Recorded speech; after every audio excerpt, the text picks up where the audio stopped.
بسم اللہ الرحمن الرحیم۔ مرد چاہے کتنا ہی ہوشیار و چلاک ہو، عورت کا کھیل اس کے لیے ہمیشہ حقیقت بنا رہتا ہے۔ تم سوچو، اگر واقعی کوئی ایسا آدمی بھی ہم سے بچھڑ جائے جس کے ساتھ زندگی گزارنے کو جی چاہتا تھا، تو اس کے فراق کی دیوانگی ہمیں کیا کچھ کرنے پر مجبور نہیں کر سکتی۔ عورت کو عزت نہ ملے تو وہ اپنی ذات کے ہول میں بند ہو کر رہ جاتی ہے۔ مرد سمجھتا ہے اس نے عورت کو تسخیر کر لیا ہے۔ بیوقوف یہ نہیں جانتا کہ یہ خاموشی مرد کی ذات کی نفی کے لیے اختیار کی گئی ہے، اور اس چپ کے پردے میں فقط بیزاری، نفرت اور مصلحت کے جذبات پوشیدہ ہیں۔ ہر کسی کو اپنی غلطی چھوٹی معلوم ہوتی ہے اور دوسرے کی دی ہوئی سزا بڑی معلوم ہوتی ہے۔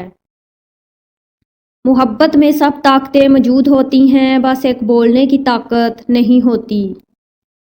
عشق ایک ایسی بیماری ہے جس سے انسان تندرست بھی ہو سکتا ہے، لیکن یا تو وہ نیم حکیم ہے جس کی پڑیا آپ کے مستقبل کی جان خطرے میں ڈالتی ہی چلی جاتی ہے۔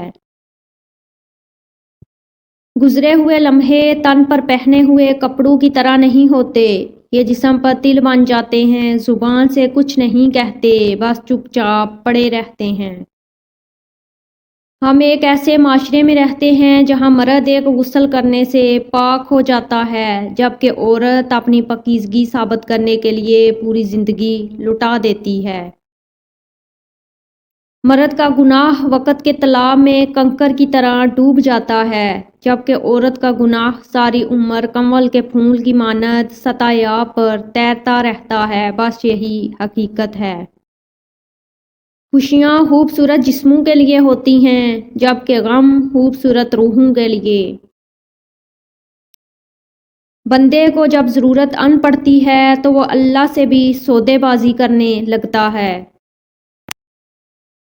ہم جو شدت سے سوچتے ہیں وہ آنکھوں سے دکھائی دینے لگتا ہے، کانوں سے بھی سنائی دینے لگتا ہے، اور اس کی بو بھی آدمی کو محسوس ہونے لگتی ہے۔